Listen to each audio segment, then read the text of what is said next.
Hey guys, Dave from Nerdarchy, for nerds, by nerds, hanging out with a couple of nerds. Nathan Nerdark. Nerdarchy Ted. And today we're going to go over the 5 best beast companions for a ranger. I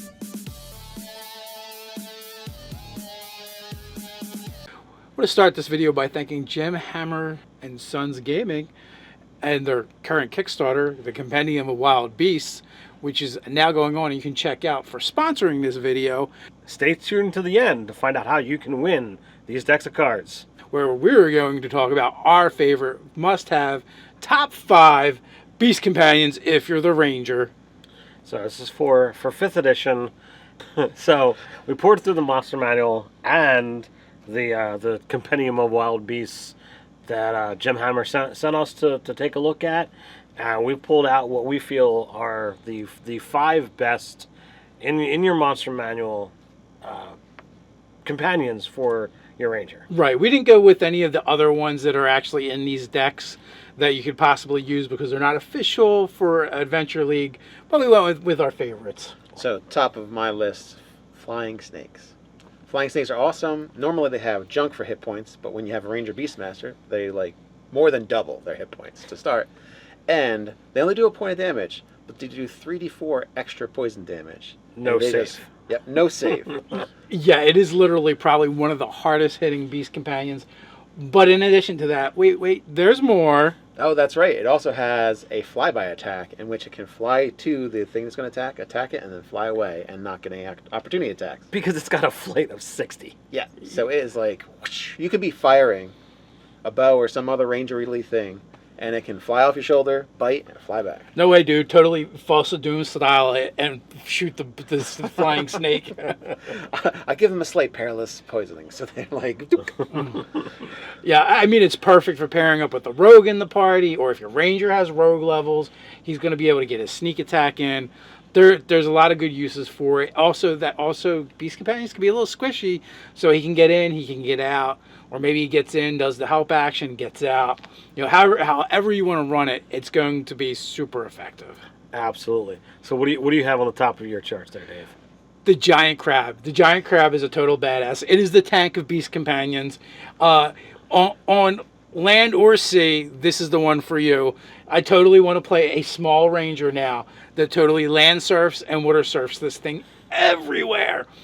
Yeah, first of all, it has got the highest armor class, and it ties for the most hit points.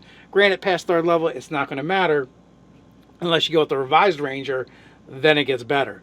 But, you know, it has a 15 armor class. It's going to get better because of your proficiency bonus. Before long, your beast companion is literally like a knight in a suit of full plate walking around With a shield.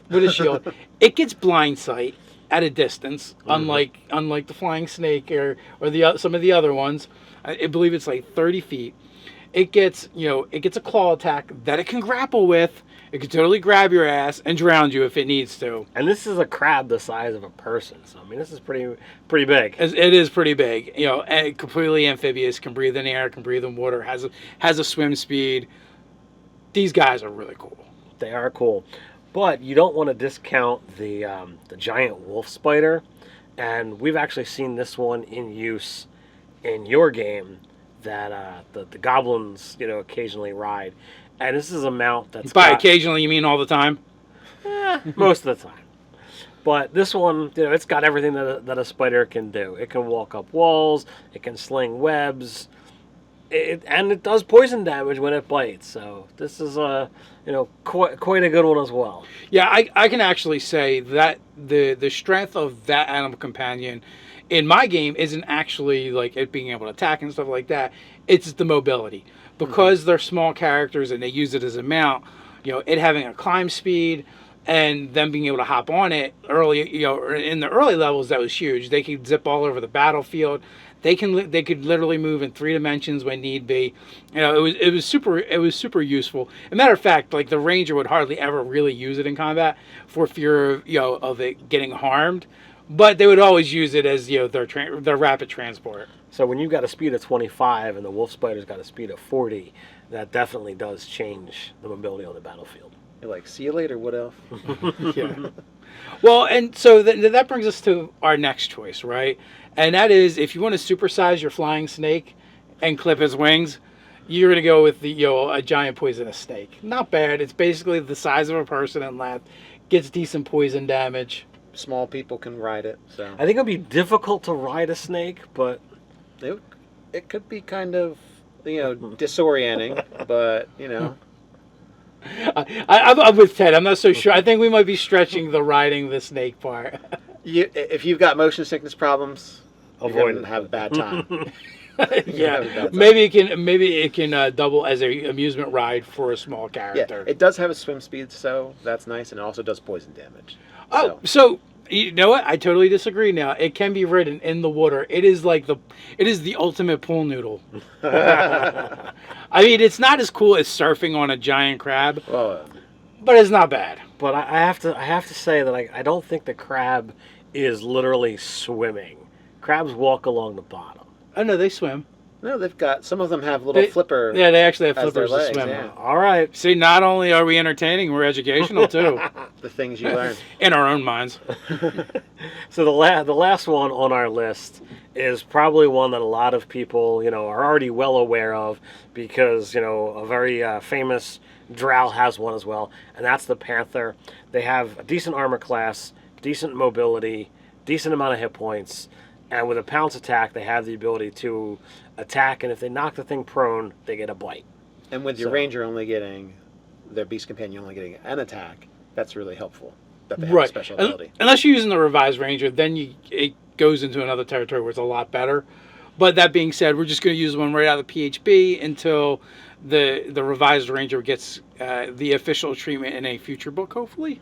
Hopefully. Hopefully. So now you know what Nerdarchy's top five Beast Companion picks are. Let's talk a little bit about how we came to our decisions and what we're looking at when we choose a Beast Companion for our Ranger. Because there's several different things, and there's also some honorable mentions that didn't make the cut for various reasons. But thematically, we feel like there's a lot of people that would go that route. Absolutely. Like a dwarven ranger with a boar. That's just like it's a perfect match right there.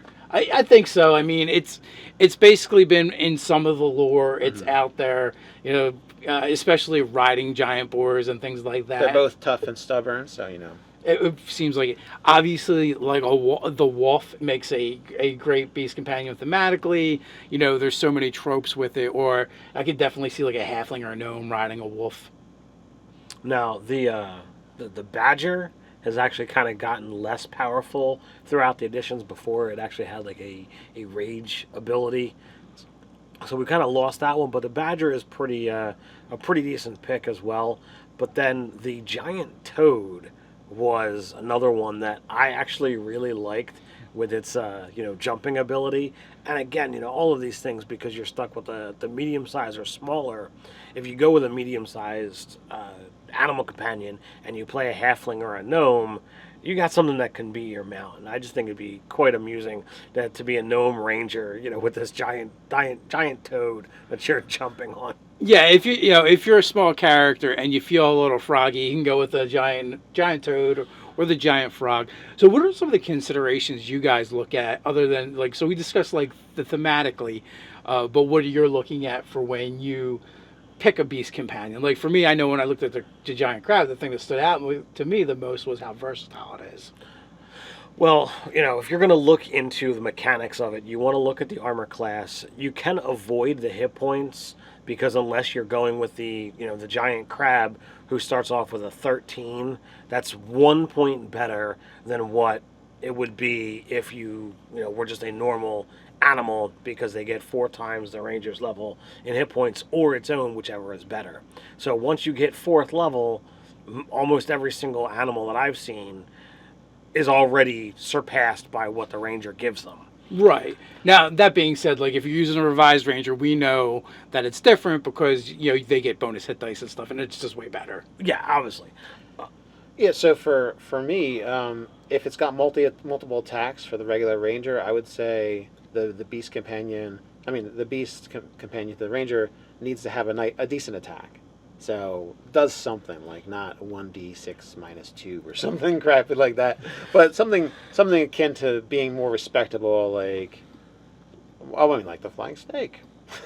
So having access to being able to deal out more damage. So the giant wolf spider, the poisonous snake, and the flying snake, they all deliver a poison attack along with it. The giant crab does a grapple attack that's useful. The panther has the ability to pounce and, if successful, winds up getting a second attack. All of these things wind up stacking on extra damage, and a lot of the other ones didn't really have that.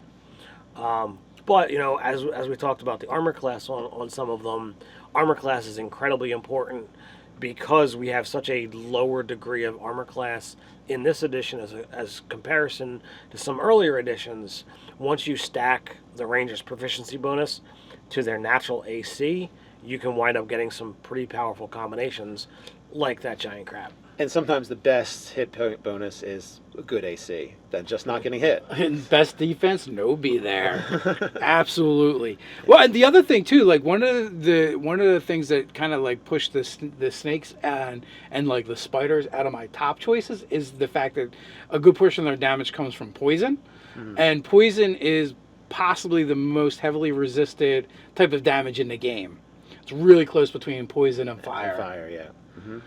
But that being said, if you're doing enough, it's not so bad. It's when you get into immunities, that's when it's going to be really a problem with your flying snake. But the flying snake is versatile enough where you can be like, all right, well, you're not actually going to be hurting anything with your 1 point of damage, but you do have the potential to harass and harry and do the help action. Right. So this way it can give your ranger and other people advantage on their attacks.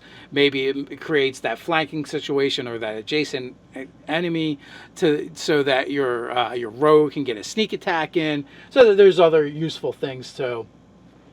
And bringing up the flying snake as well as the crab, an additional way to move. So the wolf spider's got the spider climb and the web walking. The flying snake the flying snake has the flight. The snake and the crab both have the swim. So all of them have additional ways of moving. So sometimes you need to solve a puzzle or a situation, or you just need to get something from the other side or at the bottom of the lake or whatever. You can be like, hey, animal companion, you can do this thing that I can't do. Go check it out. Go fetch that statue for me. Yeah, go fetch that thing. So that I can have a panther. Yeah, so I like some of them move faster, so that's also good, especially if you're a smaller character and it's a medium creature. Yeah, essentially when you're picking, you're gonna be looking at the mobility. Does this animal companion, this beast companion, give you different options in the game? Sometimes senses is another thing that can be very helpful. Like some of them have blind scent, or some have keen senses, so they get advantage when they're making those perception checks. So these are all things that I think are gonna be helpful. And I feel like too, like when you're outside of combat. Hopefully if you have an agreeable DM, he will take that stuff into account and let you use that stuff, when you're doing things like tracking and things of that nature. So if your maybe the beast companion can give you advantage to your tracking checks because of it has keen senses. And the other thing is, if they actually have skills, like the giant poisonous snake is actually proficient in perception. Therefore, as a ranger, as a ranger companion, it actually gets your proficiency bonus to its skill check. So it's going to be pretty good at it. Exactly. Yeah, and the crab has stealth. So when you need to go into stealth mode with your tank, you can absolutely do that. Dun, dun. And then when you put the barding on it, it'll be amazing. All right, mount up on the stealth crab. Yeah. Where are blue cloaks for the water? Yeah. Hold your breath. Engage stealth mode, crab. As we mentioned before, we're giving away these cards you see right before you, the Compendium of Wild Beasts and the Compendium of Wild Beasts 2, both decks from Gemhammer and Sons Gaming. Down below in the description, as well as in the pin post, you can find a link to the contest with all the different ways for you guys to get entries to win this very set of cards, these two decks you see right before you now. While you're down there, don't forget to like, share, and subscribe. You can check us out over at nerdarchy.com. And don't forget to check out the link to their ongoing Kickstarter. So until next time, stay nerdy.